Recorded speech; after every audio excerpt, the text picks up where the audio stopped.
Well, good afternoon, everyone. Hey, it is Shooter Scott Henderson, and we are going to go over swing trade notes. Of course, at the end of our presentation, please do review our disclosure. Let's jump right into this. We are going over swing trade notes for August 18th through 22nd. We have Jackson Hole this week, where Powell is supposed to speak on Friday. I don't know if that moves the market, but it's going to be in the back of my mind going into this week. And, I can't help but look at what played out last week. It just doesn't feel right, this elevation. It's just not the euphoria that we should expect at all-time highs. It's almost like it's for the lack of a better word, a blow-off top kind of thing. However, I'm still seeing some potential upside. I think 650 could potentially be on the table. This week should really tell us a lot based on the sector rotation, because now that big tech basically is played out, we'll find out whether those roll over and WAN like they've done in the past. Gold's pulling back just a little bit. So, the risk off thesis to me is WANing. Saw the same thing in pretty much all week. We had relatively no put buying. Nobody was buying insurance. So I think we'll see. I would think, depending on what Powell states Friday, we're sort of in this wait and see mode until FOMC in September, which is one heck of a long ways away. And, if you look at the insider trading, there wasn't a lot there, but I did note that Lilly came in and bought a big chunk. Hung for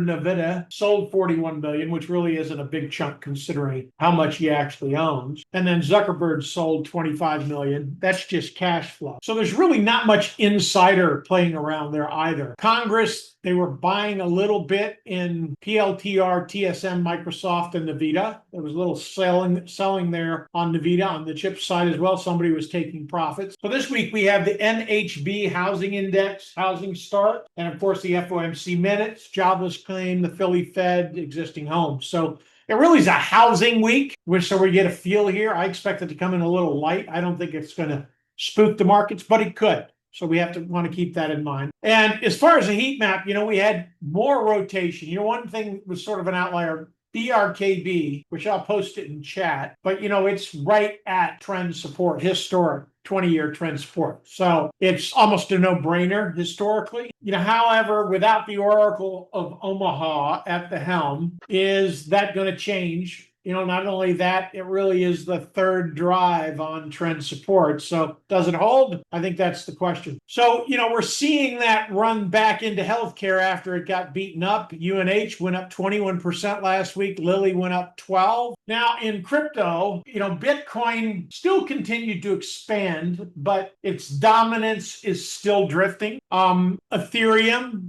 basically took the lead, whereas Link came in pretty aggressively towards the end of the week. And the altcoins, we had some outliers here, OKB, MNT, but it was a mixed bag most of the week. We had plenty of winners over 10%, 20%, but obviously that OKB was a sheer outlier event. And we clearly had many more red names into this week as well. So, it's kind of drifting. That Ethereum, bound in thesis or not, there seems to be an argument now, or the social media buzz is that Ethereum is going to control the flow of money regarding the sale of U.S. treasuries on the blockchain. The contracts will, but they will be transferring the money using other coins. So don't let that be too misleading. So this could be a pump, and we may dump into that news as all of a sudden we find out whether or not it's Link or XRP or something else that ultimately is going to handle those transactions or manage the money. Then we should know for sure exactly how it's going to play out. At this point, it's still a guess. So, I'm sitting tight. I wanted to, I looked at adding to Ethereum, and I just couldn't get a clear basis to enter at these levels. I'm going to stick with my Link, XRP, Solana, and Bitcoin.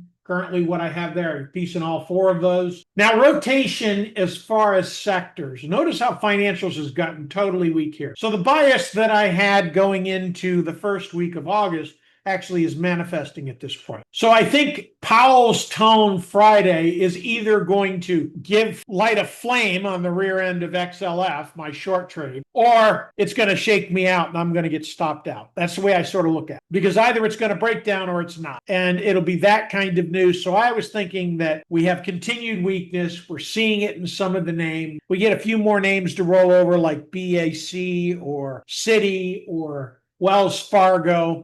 Goldman Sachs and Morgan Stanley is already weak. So that's sort of my thought. So, the thinking is that healthcare continues to lead because it's, obviously they're rotating. We're still seeing that. And whether or not we rotate into real estate is going to be how much pump we get from what occurs this week, whether it was in line, housing starts, for example, short, shallow, and whether or not we're even talking about a 50 basis point cut or greater by any tone from the Fed at Jackson Hole or not. I don't think they're going to dump that news here. I think they'll wait for the September, but you never know. Somebody might all of a sudden decide they need to leak it. So I think the sector weakness is where our plays are midstream or in the outliers. I still like the cloud space, but I want to be very selective. I'm in no rush here.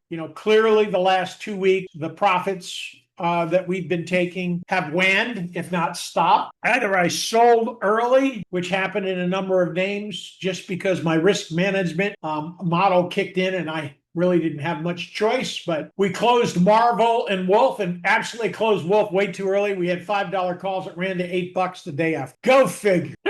Hopefully some of you held that. We got pile drived on the VIX puts. It closed at 39, so those got put to us. We'll roll into something next week. I might just sit there. I might not roll into covered calls yet. I may wait till we get a bid and maybe about 42 sell something. At this point, I have no urgency to get out of that because my argument is still the same when it comes down to VIX. It's going to pop at some point. I don't mind holding the exposure that I have. And honestly, the position size is not really that large, so I'm not going to go too nuts over 15 grand anyways. So our net, we ended up down $3.34 for the week year to date. We're still up at about 283.13 with a percentage gain a little over 5x. We have unrealized profits of about $38 still sitting on the tape. And part of the reasons my risk model kicked in is when I start seeing, hey, it might not work. I have least two names, two strikes here that I could take a hit on.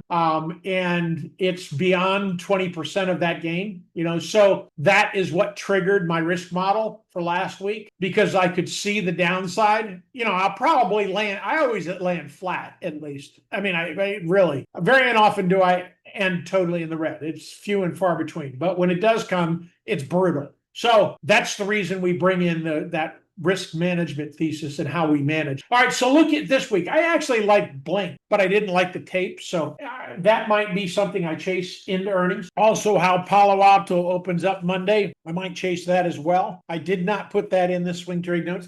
Very conservative in what I did. Okay. Now, Oprah is also on my Home Depot. I was hoping for a bid into this hurricane. Some striking call, something to give me a motivation to put a piece on. Because, seasonally, every hurricane season, I play Home Depot. Y'all know that. I mean, I've had a position on in Home Depot, God, ever since I've been in fundamental trend. That's for sure. Now, what we have Tuesday after the close is Toll Brothers. I kind of want to short it. Just like CRM, except for that's not till September 3rd, which, by the way, my thesis on that cloud is that after TTD and MNDY both dump, right? SAS has got a problem. That's my opinion. Maybe they don't get the adoption or we're not transferring it into enough revenue based on, how many businesses are actually running more things with AI, direct with, like OpenAI or with X or with Gemini, etc. And they completely sidestep the third parties because the third parties are just as green as they are when it comes down to learning it. So their geeky programmers kind of thing are probably ahead of what the CRM kind of stuff is. So I'm thinking it could take a hit. So we also have Workday Thursday. Now, I might test a short there on the premise of shorting CRM. Or I may put a CRM short into Workday because that'll give us kind of a tell, I think.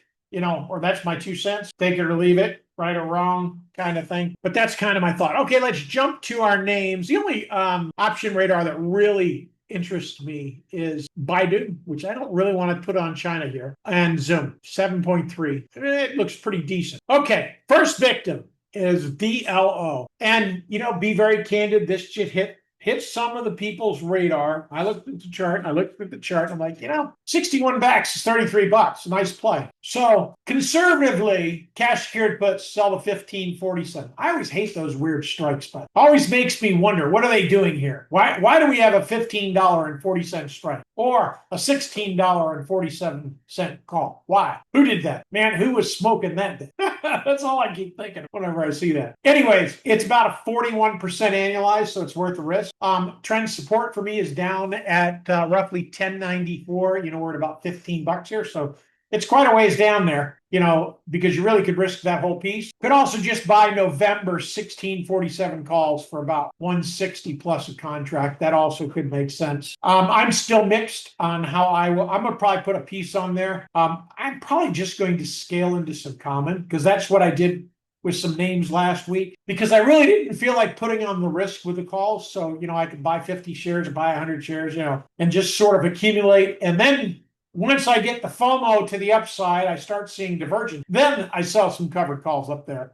And then I get paid there. That works for me. I'm okay with doing it. It just requires a little more babysitting on the stocks than I like, but that's how it is. All right, TMBX, beautiful looking chart here. Nice consolidation. Might not be done here. I mean, we could be in this range for a while, be very candid. So, my thinking is start scaling, below 130, and from the time I pulled this chart, and today it's down at 127. So, the risk trend support, any push down there, I would think that we get a new trend channel that forms down here. So in other words, we maybe get down to 120, maybe max. So maybe on that note, we wait and see, if it pushes to the low side. 'Cause I don't know that we're going to get a lot of FOMO this week. I mean, there's the only tell is that it's sort of a driving or flushing. We have no divergence here, which is not unusual in the internals in a wave. So, but, the 130.65, which is about right, we are at 618. So we would expect a little resistance. Now that's just measuring this leg here. So this is the ABC correction. This tree or expansion node measures the entire cycle,